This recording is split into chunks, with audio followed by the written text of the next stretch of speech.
लाले लाले होठवा से चुवैला ललैया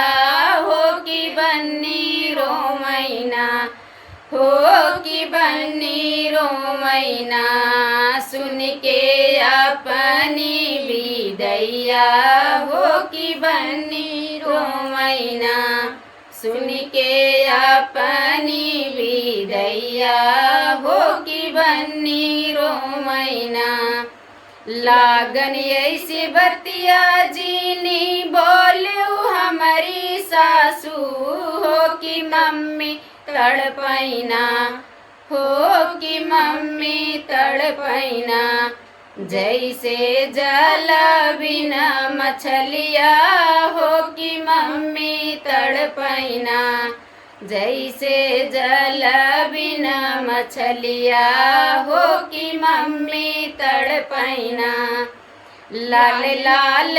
होठवा से चुवैला ललैया हो कि बन्नी रो मैना हो कि बन्नी रो मैना सुन के अपनी विदैया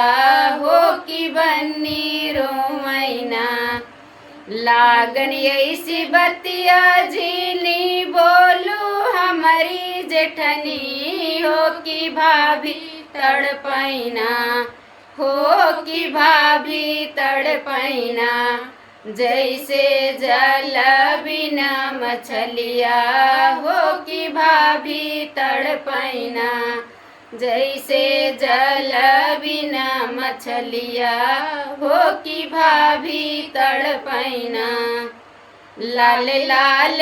होठवा से चुवैला ललैया हो कि बन्नी रो मैना हो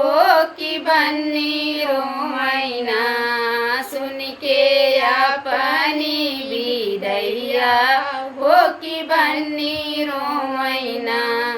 लागन ऐसी बोलिया जीनी बोलू हमारी ननदी हो कि बहिनी तड़पैना हो कि दीदी तड़पैना जैसे जल बिना मछलिया हो कि बहिनी तड़पैना जैसे जल बिना मछलिया हो कि दीदी तड़पैना लाल लाल होठवा से चुवैला ललैया हो कि बन्नी रो मैना हो कि बन्नी रो मैना सुन के अपनी विदैया हो कि बन्नी रो मैना।